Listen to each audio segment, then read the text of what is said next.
Pagka yung ayaw nila, wala kaming quorum. Pagka yung gusto nila, May quorum. palaging may quorum. Yan po, napakadali lang intindihin niya. Mukhang double standard nga yun, Sen. Mali nga yun. Hindi ano? ba? Oho. Ang quorum palaging 13, Tama. mga kababayan. Mangyayari lang 12 kung halimbawa yung isa sa amin nasa ibang bansa po. Nasa ibayong Tandaan dagat. po nyo, yun po yung doktrina na na-establish po sa Abilino versus Cuenco. At yan po ay ginamit panahon ni Franklin Drilon dahil 4 po yung wala, 20 na lang po yung basis po ng computation ng quorum o ng majority, kaya yung 12 po pwede na. Ayun. Pero sa panig po namin ngayon, wala pong umaalis ng bansa. 24 po kami, kaya nanatili, 13 po talaga yon. Oho. Madali pong intindihin ito. Sila lang po ang pinipilit na umintindi ng pamali kapag sinabi mong wala po kasi kayong legal background. Nagagalit po silang lahat. Masasaktan ng damdamin eh. Ad hominem daw yun, Sen. Ito hindi na po legal background ang pinag-uusapan eh. Opo. Sabi nga ni Ping, it's the rules, stupid. Meron pang stupid. Oy, ang sasabihin ko lang sa kanya ngayon, hindi naman rules eh. It's arithmetic, stupid. Oho. Hindi ba? Yes po. Arithmetic lang ito eh. O, nagtatawa itong cameraman natin kasi nakukwenta niya eh. Oh, 24 divided by 2 plus 1. 13. Kanina ko gumamit pa ng calculator. Tinitingnan ko eh. Calculus pa nga ginamit yung calculator. Simpleng-simple ka niya. O nga naman ano. Oo. Di ba? Oho. Ano na yon? 24 divided by 2 Opo. plus 1 equals 13. oh, it's arithmetic. Stupid. Sen, kinuha ko yung ilang mga puntos nung mga nagsasabing tama yung ginawa nila. Gusto ko itanong ito sa inyo, yung mga para lang palutangin at palitawin yung kanina mga punto. Kasi ito po, Sen, hindi pang karaniwang tao ang mga naging Senate President sa kasaysayan ng kanilang buhay. Pero Sino? mamaya ko na po itutuloy, Sen. Meron lang tayong mahalaga paala. Ano nyo, Hindi namin alam. hindi namin alam yan. O ngayon, balikan natin. Ang tanong mo kanina, ulitin mo nga. Bakit daw ho? Kasi naman nauna kayong nag-adjourn ng 3 araw bago absent kayo. Binoykot nyo raw. Hindi ba nung nag-walkout sila, sabi nila, hindi walkout yun.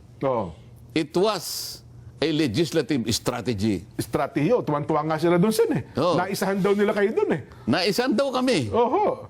O yun akala nyo. O nung nag-walkout sila, kami naman, sinasabi nila nag-boycott daw kami. Yun na nga, Diyan hindi kami nag-boycott.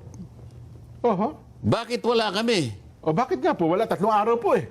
O ginamit lang namin ang nakasad sa Section 6, Article 6, Section 16, Paragraph 5 ng Saligang Batas. Oho. Ano po nakalagay, Sen? O, basahin natin. Sige po. Neither House, during sessions of the Congress, Oho. Neither house, either Senate Or, or the House of Representatives, Opo. bawat isa sa inyo, sabi niya, Okay, oho. shall, Okay. without consent of the other, adjourn for more than 3 days, Oho. nor any other place than that which the 2 houses should be sitting. Itagalog mo. Oho. Walang isa sa inyong dalawa nang walang consent yung isa Oo. ang Mag-a-adjourn. mag-adjourn Oo. ng higit sa 3 araw. Ginawa ba namin nag-adjourn ng higit sa 3 araw? Hindi po, eksaktong 3 araw. O eksaktong 3 araw. Anong ginawa namin? Ginagamit lang namin ang nakasaad sa Saligang Batas as a legislative strategy. Alam mo kung bakit? Opo. Kung nandun kami noong June 1, June 2 o June 3, nakuha nila kagad ang mga committees na ilugso nila si Alan Peter Cayetano as Senator. Nakuha nila yung blue ribbon, hindi na natuloy yung June 4. Ayun pala talaga ang target nila. Kaya ang sabi ko, Jen, ang pinakamahalagang salita ngayon, katotohanan. Ayaw nilang matuloy ng kahit sa anong paraan yung June 4, 2026 sapagkat marami ng katotohanan ang lalabas doon. Hindi pa yung ganap, ngunit malaking bagay sa tinatawag nating katotohanan ang unti-unti nang lilitaw. So kung ang mangyari pala, Sen, hindi man nila makuha ang Senate President, magdideklara sila ng all committee chairmans vacant, makukuha nila ang Blue Ribbon Committee. Isa lang ang dumating sa amin doon, makukuha na nila eh. Yun Hindi, pala. isa lang ang dumating sa amin, mailulugso na nila si Alan Peter. Oh, Kasi 13 eh. Opo. Naalala mo, 12 sila dahil dumating na nga yung isa sa kanila. Nawala na isa sa amin, di ba? Opo, oo. Dumalo na doon sa kabila eh. Doon sa 13, doon sa June 3 na dumating Doon sa June yun. 3, opo, Doon sa sa June dati, naninimbang pa siya eh. June 1, June 2. ganun ba? Pero, Ganun ba? dahil alam na namin yun, kahit hindi dumating si Senator Cheese, kahit ako lang ang dumating doon, dahil 12 sila, magiging 13, di ba?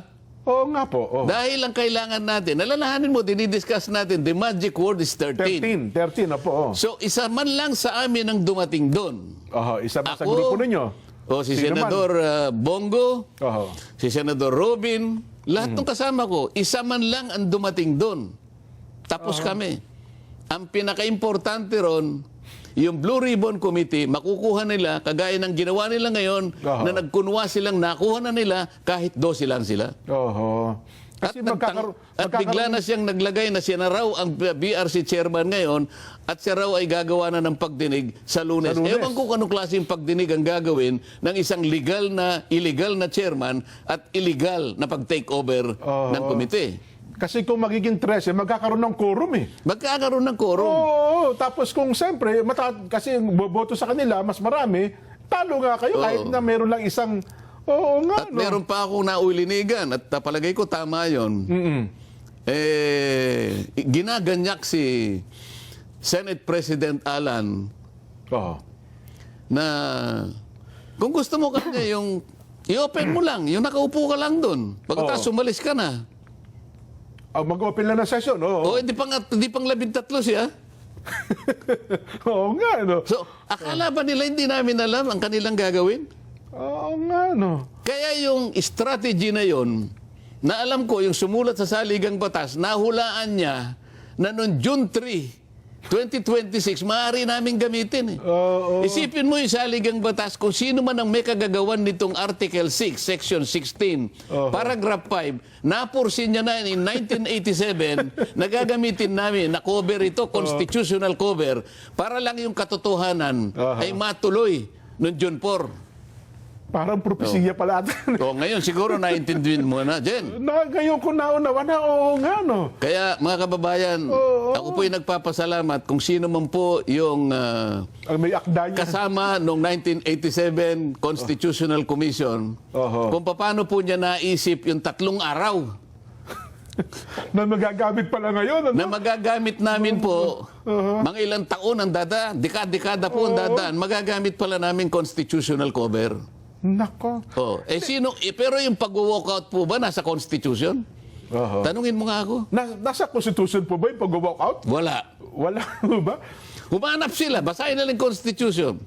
Kung yung pag-walkout ay pinapayagan ng saligang batas. Yung 3 araw na hindi niyo pagdalo. Na pinayagan. Ulitin ko po. Mga kababayan nakikinig. Article 6, Section 16, Paragraph 5. Kung sino man po yung sumulat noon. 1987 ito, Jen. Opo, 1987 2026 na tayo. Opo. Ilang taon yon? Pakikompute. Mathematician. Cameraman. Yan, may hawak na, no? Ilang taon na yon?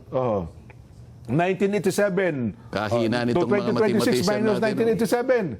1987. Ilan? 39 years na po. Tama ba? Isipin mo, sinong makapagsasabi na yung taong kinasangkapan ng tadhana 39 years ago, nakita niya na dahil sa pangangailangan na mabunyag ang katotohanan, pwede naming gamitin itong isinulat nila na bahaging ito ng saligang batas. Parang paunang ano ho yun, no? Parang ibinigay sa amin ito eh. Kasi ang sinasabi nila, Sen, dapat na po in-advise nyo ang lower, yung lower finger. Basta ang sinasabi ko sa iyo, meron kaming constitutional cover. Ang sinabi niya, bawal sino man sa inyong dalawa nang hindi kayo nagko-consent sa isa't isa na magpasya kayong mag-adjourn ng more than 3 days. 3 days lang ginawa. 3 days lang ang ginawa namin. June 1, June 2, June 3, 2026. Oo nga, no? Baka hindi nila nabasa. Nabasa lang nila, Abilino ko, decision. Oh, yan ang alam ninyo. Pero yung sumulat nito o kinasangkapan ng tadhana na sulatin ang bahaging ito ng saligang batas ay isang anghel. Ayo sa saligang batas mismo, Jen. Para sa ganun, patunayan natin kung sino ang nasa legal. Tama na ko, Sen. Tama kayo kasi parehas gumagamit ng saligang batas, ha? Oo. Kaya kami mga pangkarumang mamamayan, gumagamit sila ng batas ng pamali. Ayun, Kinakailangan maliwanagan natin. Kaya naman kahit na hirap na ako sa aking mga gawain dyan, Opo. talagang pinipilit kong makarating dito dahil alam ko maraming mga tao ang naghahanap ng katotohanan Oho. kahit na pamali ang kanilang pagpapaliwanag. At may naliligaw, Sen, ha? Ay talagang yun ang sinasadya nilang gawin Manlin lang at manligaw ng ating kababayan para hindi nila malaman ang katotohanan. Opo. Diyan magmula nung June 3, 2026 hanggang ngayon. Yun po yung Wednesday, Sen, at Senate adjournment.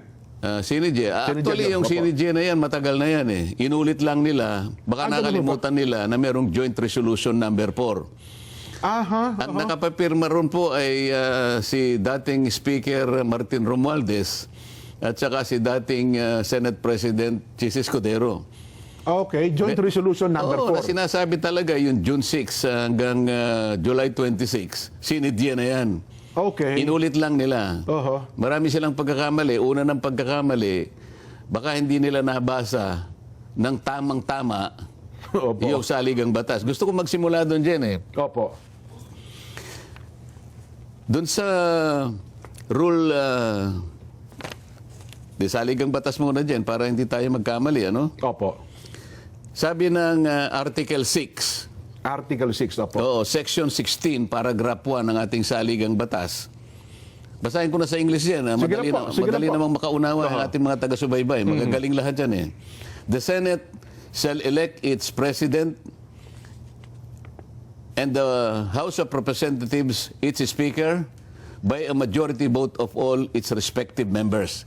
All of its respective members. Dalawang chambers kasi ang legislature dyan. Oho. Isang Senado Isang kamara. at isang Kamara, kung tawagin natin ay House of Representatives. Opo. So sabi niya, ang Senado, i-elect niya yung President at sa panig naman ng House of Representatives, yung Speaker. Isa lang mga standard, by majority vote of all its members. Ayan, opo. Ngayon, ang Senado madaling kwentahin kasi 24 lang yan kahit 24. anong gawin mo Ang House of Representatives, depende kasi kung ilan ang na-create na na distrito. Opo. So naglalaro yan sa between 300 to 310, ano? Yeah. Plus yung yung party list representative. Pero wag Opo. tayong mawawala. Pag-elect ng isang leader ng Senado at saka ng House of Representatives, ang palaging ginagamit ay yung majority of all members. Opo. Of Ngayon, all members. Binibigyan natin yung emphasis yun, Sen, no? Yung of all members. Actually yung iba binibigyan pa ng distinction yung of all members saka yung of all its members. Pareho naman yun Okay. Doon sila gumagawa ng kung ano-anong kadahilanan para pilipitin ang nakasiulat na napakasimple. Opo. Okay? Majority vote of all its members. Okay. Dito respective kasi either House ka or Senate. So punta natin na Senado, 24 ang members. Walang pagtatalo ron. Yes po. Tama. So, ang majority ng 24, ang pag-compute ng majority is 50% plus 1. Yes po. Sa mga tweed, ang kalahati ay 12 plus 1, 13. 13. Oho. Palagay ko doon ay hindi pagsisimulan ng debate yun Kahit bata malit po, alam yun, Sen. malinaw Opo. na malinaw. Opo. Oho. Ngayon, puntahan natin naman yung rules ng ating Senado. Okay. Yung rules ng Senado ay kailangan natin puntahan para malaman natin kung consistent siya doon sa sinasabi ng saligang Masaligang batas. Oho. Nasa Rule 2 naman ito, Section 1, Jen. Ano? Opo. Senate rules na po yan, ha? Senate rules na to. Yes po. Rule 2, Section 1. Sabi niya, the Senate shall elect in the manner herein provided a President, Opo. a President pro tempore, Okay. a Secretary, and a Sergeant at Arms. So yung apat na yung posisyon. These officers Okay. shall take their oath of office before entering into discharge of their duties. So, punta tayo ngayon sa Section 2. The officers of the Senate, binanggit ko na sa iyo kanina, yung Yes, apat, the Senate, the Senate President, Pro Tempore, Senate Pro Tempore, Secretary, and Sergeant at Arms. Sabi Opo. niya, the officers of the Senate shall be elected by the majority vote of all its members. Under the of all its members. So pareho rin. Sabi niya, by the majority vote of all its members. Opo. O ede, paano ngayon yan? 24 ang ang senators. Oho. Sa makatwid, mapa sa ligang batas, mapa sa tuntunin ng Senado, nire-require na ang pag-i-elect ng mga opisyalis ng Senado, ito at the beginning, itong apat lang, ay sa pamamagitan ng majority of all its members. Ayun. Oho. Ngayon, na-compute na natin kanina, ang majority ay 13. Yes po. Kung sa Senado pag-uusapan, Sa Senado. tama kayo. Ngayon, ang sinasabi nila ngayon, dahil 12 lang sila dyan 12 lang sila nung sila'y gumawa ng mga actions na nag-elect sila ng Senate Pro Tempore. Opo. Noong June 3 ho yan. Naganap. O, President Pro Tempore. Opo. Pagkatapos nag-elect sila ng acting Senate President. Oho. Nag-elect sila ng Sergeant at Arms at nag-elect sila ng Secretary. Ngayon, dahil 12 lang sila, nangangatwiran sila dyan at ginagamit nila yung isang jurisprudence. Ito ay yung Abilino versus Cuenco. Ayan. Okay. Opo. Oho. Akalain mong itong jurisprudence na ito dyan, 1949 pa. So 1949, under 1935 Constitution po ito. Oo, 1949. Opo. Alam na alam ko dyan, 1-year-old ka pa lang nun. Pidyo mo, naglalakad-lakad na po ako noon. Ginamit kasi doon, Jen, na ang quorum o yung nananatiling parang majority Opo. na mag-i-establish ng quorum, 12 lang. Aha. Dahil nung panahon na yun, Bagamat noon parang yun, 24 din po, Senador. 24 pa rin. 24 din. Oho. 24, 1949 hanggang ngayon, 24 pa rin. Opo. Kasi sa 1935 Constitution, 1973 Constitution, hanggang 1987 Constitution, nananatiling 24 ang 24 bilang po na ang senador senador. natin. Yes po. Ngayon, nung panahon nila, itong Abilino versus Cuenco, yung isa sa kanila ay nasa ibang bansa. Aha. Kaya, ang total na bilang na pagkukunan mo ng majority ay 23 lang. Opo. Sa mga tweed, sa 23, ang magiging quorum mo dyan ay ilan? 12. 12, pwede na. Opo, Kasi oo. 23 divided by 2, alam mo na, Opo. di ba? Oho.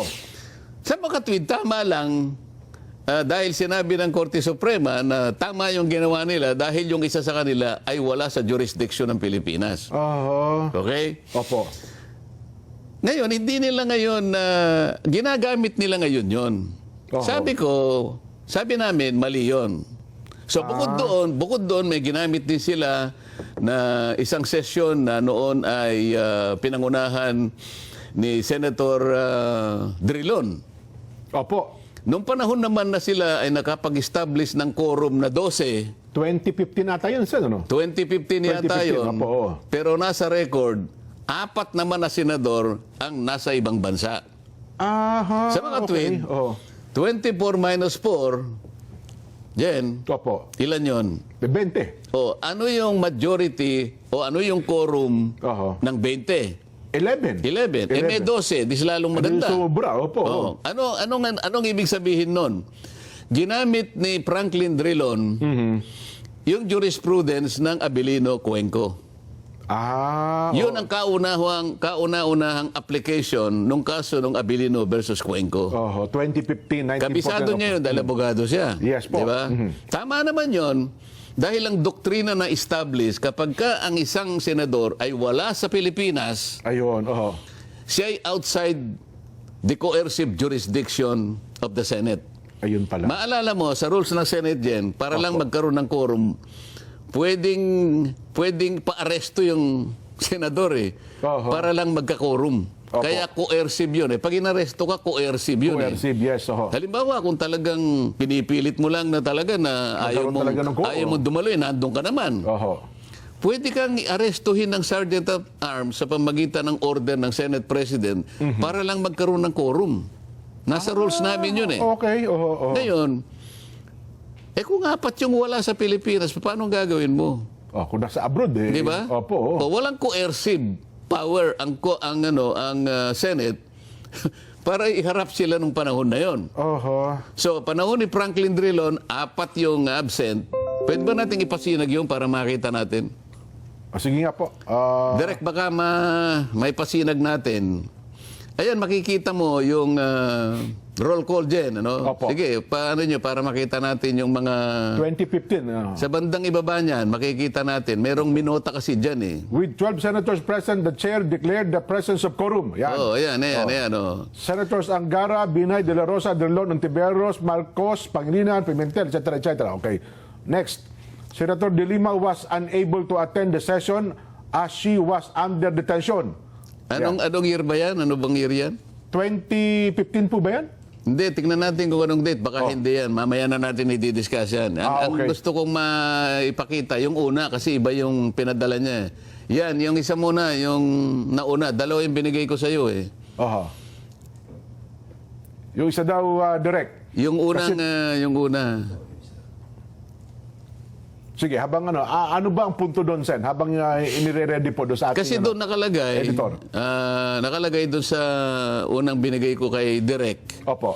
na apat talaga Ang wala sa Pilipinas. ang wala sa Pilipinas. Oho. Kaya nga, yung 12 na attendance, sapat na yun para mag-constitute ng quorum. Lagpas sa quorum. Ngayon, balikan natin yung ginawa nila noong June 3, 2026. Kamakailan lang Wednesday. yun. Last Ilang Wednesday araw lang lang po yan. yun. Opo, oo. Last Wednesday, di ba? Yes po. Oho. Ilan ba kami na senador dyan? 24 po. 24. Oo. Hindi naman po pwedeng sabihin nila dahil si Senator Bato ay nagtatago ay nawala na siya sa 24. Senador pa rin po siya. Hindi rin naman totoo dahil sa nakakulong ngayon si Senator Jinggoy, Oho. bigla na lang siyang hindi senador. Senador pa rin po Sa siya. mga tuwid, yung bilang nananatili na 24. Yes po. Tama? O ngayon, ano ngayon ang quorum ng 24? Eh di 13. 13. 13. Oho. Oo. Ang buong akala nila, nung sumama sa kanila si Senator Cheese, Opo. Na umattend doon sa session. Opo. dalawa ang bilang ni Senator Cheese. Na kunwari invisible yung isa, Opo. pero nananatiling 12 lang. Oho. Ngayon, Jen, ang sinasabi ng saligang batas kasi, Jen, makakapag-transact ka lang ng trabaho mo. Opo. Bilang senador. The Senate can transact business or do business Okay. kung majority. Di ba? Opo. Ngayon, 12 lang yun, Jen eh. Paano ka ngayon makakapag-transact ng business ng Senado kung wala yung required na mandatory na 13? Oho. Okay. Nag-elect sila ng Senate Senate President pro tempore. 12 lang sila, Jen. Illegal yun. Kasi ang kailangan mo talaga ay 13. Oho. Pagkatapos, ang sabi nila, acting president si Senator Gatchalian. Oho. Paano mo ngayon i-legitimize yung magiging legitimize yung pagkakahirang niya na Senate President? Unang-una, para ikaw para mapalitan mo ang Senate President, valid yung ginawa niyong aksyon. Oho. Ibig sabihin, 13 sila. Opo. Pangalawa, paano mo naman papalitan si Senate President Alan Cayetano? Sa liwanag ng rules namin dyan, kailangan palitan mo yung acting, yung nananatiling Senate President. Una, wala siyang physically, hindi siya makakagawa-ganap ng tungkulin. Oho. Una best talaga, wala. Diba? O kaya nag-resign siya. O kaya namatay siya. Ayan, incapacitated. O kaya talagang incapacitated na permanently. So magtatalaga ngayon ng acting Senate President. Opo. Sa makatwid, lahat ng ito ay wala eh. Oho. Paano mo papalitan ng Senate President? Una, illegal yung ginawa ninyo na pag-i-elect ng President pro tempore. Oho. Hindi mo rin pwedeng palitan si Senator Laurel Legarda na siya ang nahirang na Senate President pro President tempore. pro tempore Oho. dahil buhay pa naman siya. Yes po. Hindi sa AI. Hindi siya Hindi sa AI. hindi sa AI. So, paano ngayon ito? Paano nila sasabihin ngayon na ang kanilang ginawang mga aksyon doon sa kanilang naked power grab ay batay sa tuntunin, Oho. batay sa Constitution? Mali po yun eh. Oho. Yun ang unang batayan kung bakit natin sinasabi lahat ng ginawa nilang aksyon, lahat ng ginawa nilang pagdidesisyon, kung ano man yon, walang basihan sa saligang batas, walang basihan sa Constitution. Oho. Ito pang isang dyan na kailangang malaman ng kababayan natin kung bakit yung 12 ay kailanman ay hindi magiging batayan ng legalidad o legitimacy ng kanilang ginawa. Opo. Halimbawa, noong May 26, 2026 Jen, yung mga members ng Bendalo. Okay. Oho. May 26 po ito. Oh. May 26. Kaya tinawag ko na members ng Bendalo dahil palagi nilang binabaluktot ang mga batas eh. Oho. Ang saligang batas, kanina diniscuss natin, 13 kanya ang majority. 13 ang quorum. Opo. Tama? Sa tuntunin namin, 13 pa rin. Opo. Pati sa pag-i-elect ng mga opisyalis ng Senado. Pero noong May 26, 2026, yung mga miyembro ng Bendalo, nag-walk out. Yun yung walk out. Yes po. Oho. Nag-walk out sila. Noong panahon na yun dyan, natatandaan ko, 11 kami. Oho. Kasi si Senator Bato at saka si Chis Escudero, wala. Okay. Kaya Oho. 11 kami. Si Chis Escudero, alam mo na kung bakit wala doon sa session hall. Opo. Oho. Okay. Si Chis naman, absent, wala din. So dahil 13 kami, minus 2, ilan? Di 11. 11. Opo. O kami ang 11 noon. Sila naman, 11 din. Yung nag-walk out. Oo, Opo. 11. Ngayon, dahil pinopropose ko na i-amend namin yung aming Senate rules, Opo. magdadagdag ako ng isa pang paragraph sa Section 41 ng aming tuntunin din para sana mapayagan ang isang senador sa isang kailangan na pagkakataon na makapag-participate siya o makaboto sa aming mga pinag-uusapan kahit virtual o online sa Yes. magitan ng teleconferencing o kaya ay video conferencing. Yes po. O Oho. ilan mang akmang gamit para sa ganon ay makasama siya sa araw na yon. Ano? Yes po.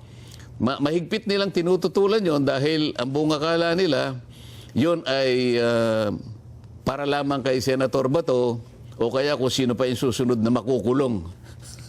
Kung sino man. Oho. Noon naman, hindi pa naman nakakulong si Senator Jinggoy. So Yes, inaakala nilang makukulong sa amin si Jinggoy, si Senator Joel. at saka si Senator Chis dahil pare-pareho na silang may kasong plunder eh. Yes po. Pati nga ako, pinlander dyan, di ba? Oho. Ngayon, Oh. mahigpit nilang tinututulan yun dyan dahil inaakala nila na magagamit namin kaagad yun. Sakali mang malagay kami sa ganung okay. kalagayan. Yun ang kanilang pananaw. Eh. So makikita mo doon, talagang hindi sila kakampi sa amin talaga. Gusto nga nilang makulong kami at hindi namin magamit yung idadagdag namin sa saligang batas sa aming tuntunin. Para sa ganun, di kami talaga makapag-participate. Pag-participate sa namang pagdinig. Opo. Samantalang, wala naman kaming nilagay. Sabi ko sa amendment, kahit sino sa amin ang malagay sa isang mahigpit na Pangangailangan, o sitwasyon. consequence na Yes hindi pwedeng makarating physically. Kahit sino man, halimbawa, isa sa kanila nagkasakit, nasa ospital, Pwede o rin kaya sila. biglang Opo. nagkaroon ng travel na hindi makakauwi ng gano'n sapagkat na-cancel ang mga flight. Opo. Sila naman makakagamit nung kaya lang ang nakikita nila kagad kami ang unang makakagamit nung mismong anmienda na ini-introduce ko. Yun nga sinabi ng isang senador. Oh, kaya sa motion ni SP Alan, sabi niya, pwede ba nating pag-usapan ngayon? Opo. Doon nga kami nagtalo, Pag-usapan, pagdebatihan. hindi dito kanya gusto siya komite, sabi niya gano'n. Sa mga kapatid, mas mabuting kanyang mag-walk out na lang tayo kung hindi natin maayos ito. Nag-walk out nga yung 10. Oho. merong natira sa kanila, di ba? Opo, yung kanilang minority leader. Oo. At kinwestiyon yung quorum. So 11 kami, plus si Senator Tito Soto, 12 kami. O, sabi niya, Warm body na nasa plenaryo ng time na yun. sabi Opo. niya, is there a quorum? Opo. Alam niya nang nawala na yung quorum dahil 12 na nga kami. Oho. Tama, Jen? Tama po. Oh.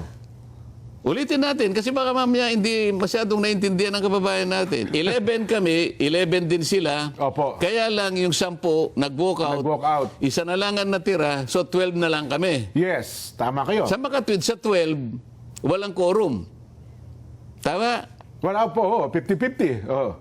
Wala nga. Dapat ang quorum kasi 13. 13, Tandaan mo opo. din, ha? Baka pati ikaw nawawala. Kaya ako sinasabi ito, Opo. nung 12 na lang kami, sinong nag-question ng quorum? Si Senad Tito Sen. Opo. Sabi Ang niya, minority leader. do we have a quorum? Wala na, dahil 12 nga eh. Oo nga, no, bakit naka-record yun. bakit nung ginawa nila na June 3, Oo. pinipilit nila na merong quorum? Oo nga, no. Oo nga. So, they questioned the same number of quorum, 12 din yun. pero ginamit nila noong June 3. Hindi pa naman malayo yung May 26 eh. Oo. Sa June 3. Tsaka tanda ko yun, Sen. Halos isang linggo pa lang. Opo, tama kayo. Yan ba mahirap intindihin? Nung kami 12 na lang, tumayo ang Tito Sen, sabi niya, Kinwestiyon yung do we have quorum. a quorum? So Oo. napilitan kaming mag-adjourn dahil wala ng quorum eh. Oo. Bakit nung gumawa sila ng ganito, 12 lang sila, Noong Miyerkules, kung ano-anong kung mga ngatwira ng ginagawa, Quezio, Abilino versus Cuenco, hindi po ninyo magagamit yun eh. oo nga, ano. So, ngayon siguro, naisip mo na dyan, ano? Oo nga, ngayon ko lang na-realize na. Kailangan maipaliwanag nating mabuti ito eh. Sila mismo ang kumwestiyon ng quorum dahil 12 na 12 lang kayo, kami. opo, oo. Pero pinipilit nilang may quorum kahit 12 sila, No. pagka gusto nila.